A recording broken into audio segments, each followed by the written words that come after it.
ನಾಗರಿಕ ಪ್ರಪಂಚ ಶುರುವಾದಾಗಿಂದನೂ ನಮಗೂ ನಿಮ್ಗೆ ಎಲ್ಲರಿಗೂ ಗೊತ್ತು ಮನುಷ್ಯ ಸಂಘಜೀವಿ ಅಂತ ಹೇಳಿ.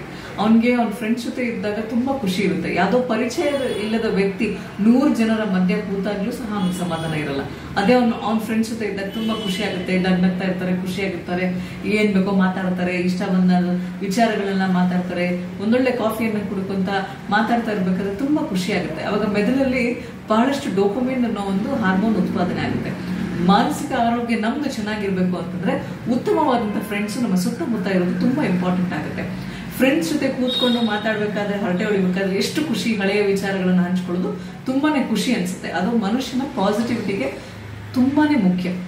ಇದು ನಾವು ಏನ್ ಅರ್ಥ ಆಗುತ್ತೆ ಅಂತ ಹೇಳಿದ್ರೆ, ಮದುವೆ ಆಗಿದ ತಕ್ಷಣ ಫ್ರೆಂಡ್ಸ್ ಜೊತೆ ಬಿಟ್ಬಿಡೋದು, ಹುಡುಗಿರು ಅವ್ರ ಫ್ರೆಂಡ್ಸ್ ಜೊತೆ ಹೋಗೋದನ್ನ ಬಿಟ್ಬಿಡೋದು, ಗಂಡು ಹುಡುಗರು ಅವ್ರ ಫ್ರೆಂಡ್ಸ್ ಜೊತೆ ಹೋಗೋದನ್ನ ನಿಲ್ಸ್ಬಿಟ್ಟಿದ ತಕ್ಷಣ ತುಂಬಾ ಡಿಪ್ರೆಷನ್ ಒಳಗಾಗ್ಬಿಡ್ತಾರೆ.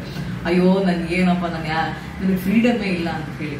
ಸೊ ಏನು ನಿಮ್ಮ ಮೆರೈಟಲ್ ಸ್ಟೇಟಸ್ ಏನೇ ಇರ್ಲಿ, ನಿಮ್ಮ ಫ್ರೆಂಡ್ಸ್ ಜೊತೆ ಹೋಗೋದನ್ನ, ತಿರುಗಾಡೋದನ್ನ ನಿಲ್ಲಿಸಬೇಡಿ. ಯಾಕಂದ್ರೆ ನೀವು ಮಾನಸಿಕವಾಗಿ ಆರೋಗ್ಯವಾಗಿ ಖುಷಿಯಾಗಿರ್ಬೇಕು ಅಂದ್ರೆ ಒಳ್ಳೆಯ ಗೆಳೆಯರ ಜೊತೆ ತಿರುಗಾಟ ತುಂಬಾ ಇಂಪಾರ್ಟೆಂಟ್. ಹಳೆಯ ಫ್ರೆಂಡ್ ಎಲ್ಲೋ ಸಿಕ್ಕಿದ್ರು ಕಾಲ ಕಳೆದಿದ್ದೇ ಗೊತ್ತಾಗಿಲ್ಲ ಅಂತ ನಾವು ಎಷ್ಟೋ ಸತಿ ಹೇಳ್ತೀವಿ. ಯಾಕೆ ಅಂತಂದ್ರೆ ನಮ್ಮ ಫ್ರೆಂಡ್ಸು ನಮ್ಮ ಶಕ್ತಿ, ಅದನ್ನ ನಾವು ಯಾವತ್ತೂ ಮರಿಬಾರ್ದು. ನಿಮ್ಮ ಫ್ರೆಂಡ್ಸ್ ಜೊತೆ ಎಂಜಾಯ್ ಮಾಡಿ. Wishing you all a very very happy friendship day.